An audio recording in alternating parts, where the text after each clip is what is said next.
നമസ്തേ പ്രിയമുള്ള പ്രേക്ഷകരെ, നമ്മുടെ ചർച്ച ചെയ്യുന്ന ജ്യോതിഷ വിഷയം യോഗ പ്രകരണമാകുന്നു.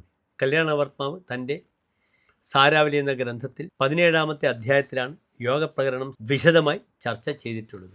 നാം ഇവിടെ ചർച്ച ചെയ്യുന്നതും ചതുർഗ്രഹ യോഗമാകുന്നു. 4 ഗ്രഹങ്ങളുടെ യോഗം ഒരു വ്യക്തിക്ക് എന്തൊക്കെ സംഭാവനകൾ നൽകുന്നു, വിപരീതമായാലും അനുകൂലമായാലും ആ ഫല ചർച്ചയാണ് നാം നടത്തുന്നത്. ആദ്യമായി എൻ്റെ പ്രിയപ്പെട്ട പ്രേക്ഷകർ യോഗം ശ്രദ്ധിക്കുക. ഇവിടെ 4 ശുഭഗ്രഹങ്ങൾ ഒന്നിച്ചു നിൽക്കുന്ന യോഗമാണ് നാം ചർച്ച ചെയ്യുന്നത്. ചന്ദ്രനും ബുധനും ഗുരുവും ശുക്രനും ഒന്നിച്ചു നിന്നാലുള്ള യോഗം.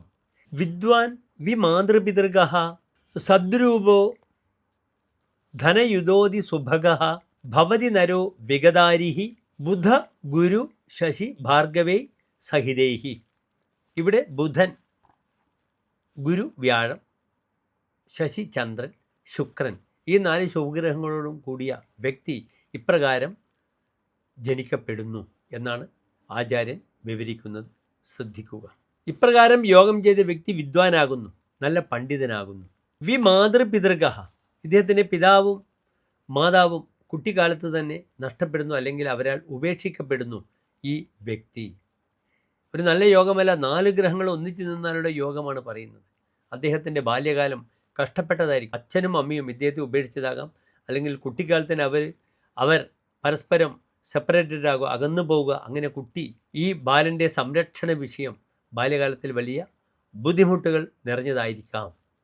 പിന്നീട് സദ്രൂപ ശോഭനമായ രൂപത്തോടു കൂടിയ വ്യക്തിയായിരിക്കും, സുന്ദരനായിരിക്കും. പിന്നീട് ധനയുത അതിസുഭഗസ്ഥ ഇദ്ദേഹം സാമ്പത്തികമായി വളരെയധികം നല്ല നിലയിലായിരിക്കും. അത്യന്തം സൗഭാഗ്യത്തോടുകൂടി ജീവിക്കുകയും ചെയ്യുന്നു.